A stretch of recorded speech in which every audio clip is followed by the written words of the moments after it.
John Ross, also known as Koweiskowe in Cherokee, is one of the most prominent leaders in Cherokee history.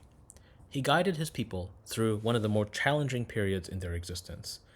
Born on October 3rd, 1790, in what is now northern Alabama, Ross was of mixed Scottish and Cherokee descent.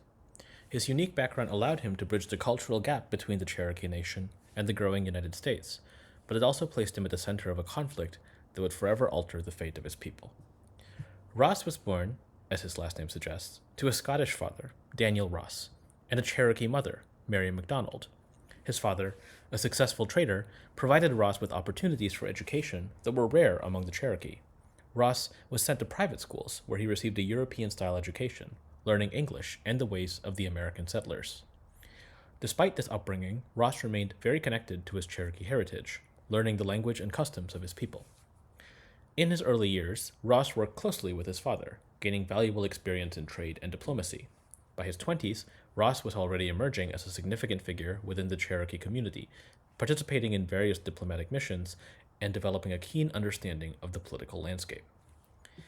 The early 19th century was a period of intense pressure on the Cherokee Nation as Euro-American settlers pushed westward, encroaching on Cherokee lands. Ross became increasingly involved in the political affairs of Cherokee Nation. He advocated for the rights and sovereignty of his people. His abilities as a diplomat and leader did not go unnoticed. In 1817, at just 27 years old, he was elected to the Cherokee National Council.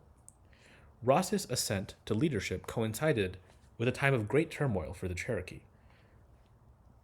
The U.S. government, under President Andrew Jackson, was aggressively pursuing policies aimed at removing Native American tribes from their ancestral lands.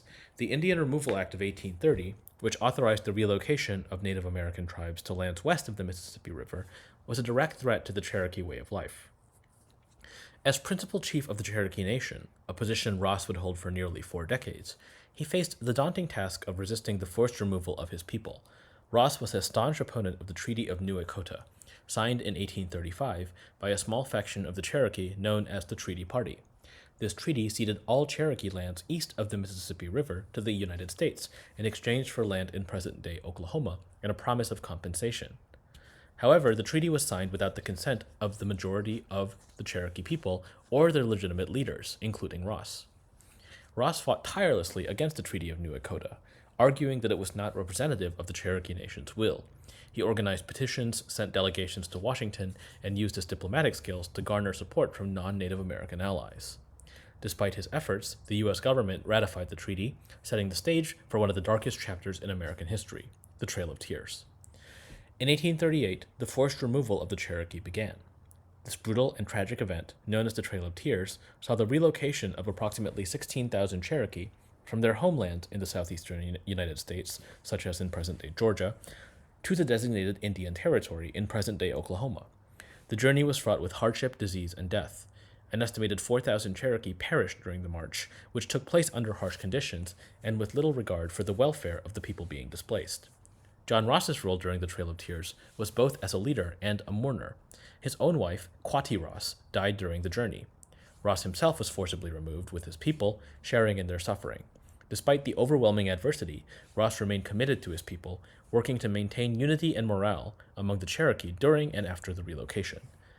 The aftermath of the Trail of Tears was devastating, but Ross was determined to rebuild the Cherokee Nation. In the Indian Territory, he played a crucial role in reestablishing the Cherokee government and institutions. Under his leadership, the Cherokee Nation drafted a new constitution in 1839, which established a government modeled on the U.S. federal system. Ross's vision was to create a stable and prosperous society for the Cherokee people in their new homeland. Ross also sought to heal the divisions within the Cherokee Nation.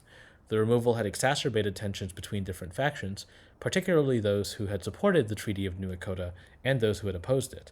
Ross advocated for reconciliation and worked to bring the various factions together to rebuild the nation. The American Civil War presented yet another challenge for Ross and the Cherokee Nation. The war divided the Cherokee, with some supporting the Union and others siding with the Confederacy. Ross initially tried to maintain a position of neutrality, but eventually he allied the Cherokee Nation with the Confederacy, hoping to secure better treatment for his people. However, the alliance was fraught with difficulties, and Ross himself was captured by Union forces in 1862. After its release, he switched his allegiance to the Union, a move that further complicated the internal politics of the Cherokee Nation. After the Civil War, Ross continued to work on behalf of the Cherokee people. He advocated for their rights and sought to rebuild what had been lost during the war. He remained principal chief until his death on August 1st, 1866. Even in his final years, Ross was a tireless advocate for his people, fighting against the continued encroachments on Cherokee sovereignty and land. John Ross's legacy is one of resilience, leadership, and unwavering dedication to his people. He led the Cherokee through some of the most challenging periods in their history, from the forced removal to the Civil War. Despite the immense challenges he faced, Ross's leadership helped ensure the survival of Cherokee Nation. Today, he is remembered as one of the greatest leaders in Cherokee history. His efforts to protect his people and their rights have left an enduring impact on the nation, and his story is a powerful reminder of what the Cherokee can do. Thank you.